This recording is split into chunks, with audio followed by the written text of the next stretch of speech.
عیسیٰ علیہ السلام نے اللہ سے یہ دعا کی کہ اللہ امت کا نبی تو نہیں بنا تھا، یہ بات اپنی جگہ پر طے کر کے رکھا ہے، وہ نبی کو تو بنا دیا یا وہ طے کر دیا، کم سے کم اس امت میں مجھے تو پیدا کر دیتا۔ تو کہے کہ حضرت عیسیٰ علیہ السلام کو اللہ نے زندہ آسمانوں پر اٹھا دیا۔ چونکہ آپ حضرات بار بار سنتے ہیں عیسیٰ علیہ السلام کو ان کی قوم سولی پر لٹکا دیے، ان کے عقیدے کے مطابق یہ بات صحیح نہیں ہے۔ قرآن کہتا ہے سولی پر لٹکانے کا جو معاملہ ہے وہ ان کا مشابہت رکھنے والا آدمی جو ان کو مشورہ دیا تھا کہ اس طرح سے کرنا چاہیے، اس کو سولی پر لٹکا دیا گیا۔ آخر کار وہ نیست و نابود ہو گیا، اور حضرت عیسیٰ علیہ السلام کو شب قدر یعنی قدر کی رات میں اللہ آسمانوں پر اٹھا لیا، اور یہ دعا کرے تھے حضرت عیسیٰ علیہ السلام کہ اللہ کم سے کم مجھے آخری نبی کی امت میں روانہ فرما یا پیدا فرما۔ تو اللہ نے ان کی دعا کو قبول کیا، اور آخری زمانے میں حضرت عیسیٰ علیہ السلام رسول کریم صلی اللہ علیہ وسلم کی امت میں تشریف لانے والے ہیں۔ یہ حدیثوں میں موجود ہے بات۔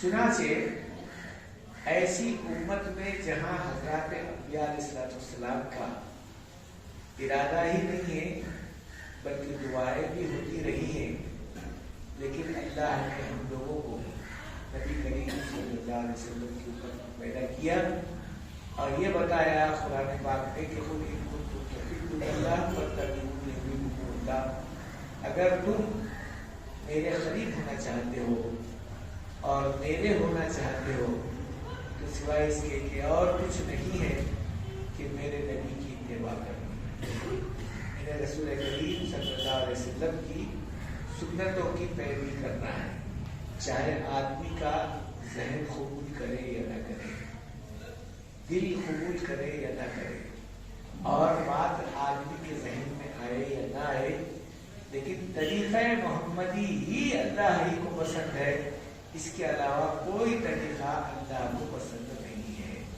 ہاں یہ بات الگ ہے کہ جائز و ناجائز ہے، مستحب ہے یا حرام ہے یا اچھا ہے یا برا، یہ اپنی جگہ پر ہے، لیکن اس میں کوئی شک اور شبہ کی بات نہیں ہے کہ اللہ کے رسول صلی اللہ علیہ وسلم کا ایک ایک طریقہ، چاہے وہ پیشاب پھرنے کا ہی کیوں نہ ہو، آپ صلی اللہ علیہ وسلم نے فرمایا مغرب کی طرف نہ منہ کرنا چاہیے نہ پیٹ کرنا چاہیے، ضرورت کے وقت میں یعنی پیشاب یا پاخانہ کرتے وقت میں، ضرورت کے وقت میں نہ پیٹ کرنا چاہیے نہ منہ کرنا چاہیے، یہ طریقہ رسول کریم صلی اللہ علیہ وسلم کا ہے۔ چنانچہ جس وقت آپ پاخانے میں داخل ہوتے ہیں تو اس وقت میں داواں پیر ڈال کر اندر داخل ہو، اور بہتر یہ ہے کہ دعا پڑھ کر آپ داخل ہو، اور پھر جب جس وقت میں فارغ ہو رہے ہیں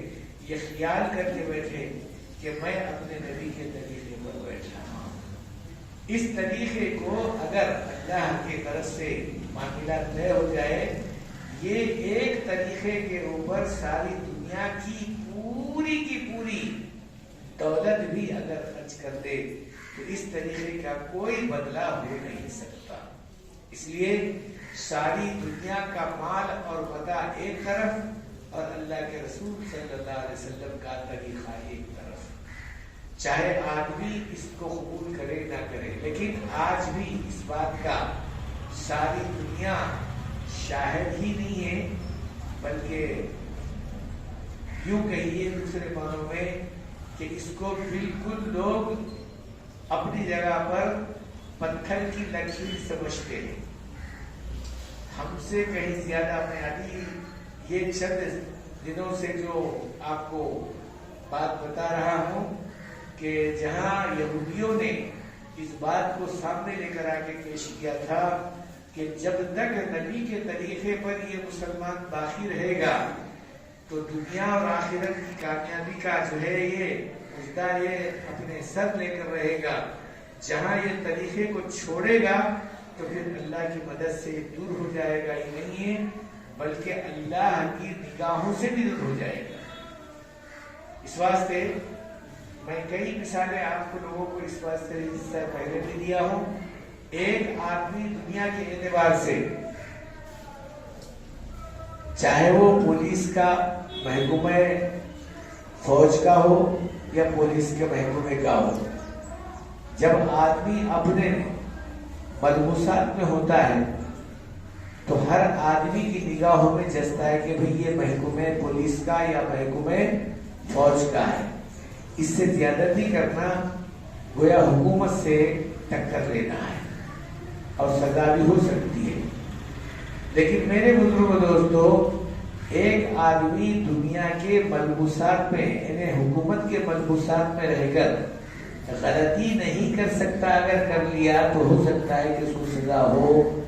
تو کیا اللہ کے رسول صلی اللہ علیہ وسلم کے ملبوسات میں رہ کر یا آپ صلی اللہ علیہ وسلم کی سنتوں میں رہ کر کیا آدمی اللہ کے عذاب میں گرفتار ہو سکتا ہے؟ ناممکنات میں سے نہیں بلکہ محالات میں سے ہے.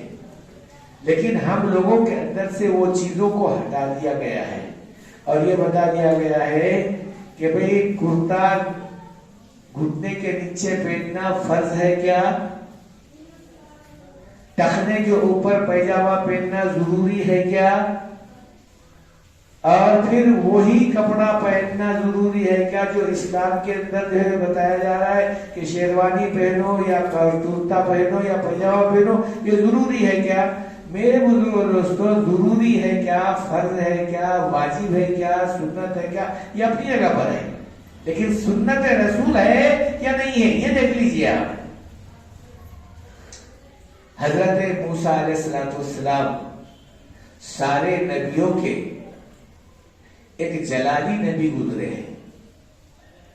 صحابہ میں سب سے بڑے جلالی صحابہ حضرت عمر فاروق رضی اللہ تعالیٰ، اور نبیوں میں جلالی نبی حضرت موسیٰ علیہ السلام. جتنا آزمائش کا معاملہ حضرت موسیٰ علیہ السلام کو اللہ نے کیا ہے شاید کسی اور نبی کو نہیں کیا. پیدا ہونے سے پہلے موسیٰ علیہ السلام کی آزمائش شروع ہوئی ہے اور دنیا سے جاتے وقت تک موسیٰ علیہ السلام کی آزمائش کا معاملہ ہوا ہے. لیکن ان سارے آزمائشوں میں کبھی کسی وقت ایک بال برابر بھی کسر حضرت موسیٰ علیہ السلام کی زندگی میں نہیں ملا. اور پھر اللہ تعالیٰ ان کو بنایا تھا ہی ایسا. چنانچہ غصہ بہت زیادہ تھا کسی چیز کو دیکھ کر، یعنی خدا کی نافرمانی کو دیکھ کر یا شرع کی کوئی خلاف بات دیکھ کر وہ برداشت نہیں کر سکتے تھے. اب اندازہ لگائیے، ایک چھوٹی سی مثال آپ کے سامنے پیش کر دو. جس وقت حضرت اسرائیل علیہ السلام جان نکالنے والا فرشتہ موسیٰ علیہ السلام کے پاس آیا، کہا کہ جاؤ موسیٰ علیہ السلام کو لے کر آؤ ہمارے پاس. جب حضرت موسیٰ علیہ السلام کے پاس آیا فرشتہ، یہ بیمار تھے. باہر سے کسی آواز دینے والے نے آواز دے کر آتے ہیں، لیکن بغیر آواز دیے کہ کوئی آتا نہیں. اکثر و بیشتر مہمان ہو یا کوئی اجنبی غیر آدمی ہو. لیکن حضرت اسرائیل علیہ السلام بغیر بولے کے اندر داخل ہوئے. تو حضرت موسیٰ علیہ السلام چونکہ بیمار تھے، بستر پر پڑے ہوئے تھے، آیا، کہا کہ میں آیا ہوں. موسیٰ علیہ السلام بولے کون ہے؟ تو کہا میں اسرائیل ہوں. کہیں کو آیا؟ اللہ نے بلائے تمہارے کو، اللہ بلائے. اب ظاہر بات ہے وہ فرشتہ کسی کی اجازت لینا، کسی کو ڈرنا، ایسا تو کوئی مسئلہ ہی نہیں ہے. وہ تو اللہ کی طرف سے آتا ہے معاملہ پورا. چنانچہ حضرت اسرائیل علیہ السلام موسیٰ علیہ السلام کے پاس جان نکالنے کے لیے جب آئے تو موسیٰ علیہ السلام بولے ادھر آؤ، قریب آؤ، قریب آؤ، قریب آؤ.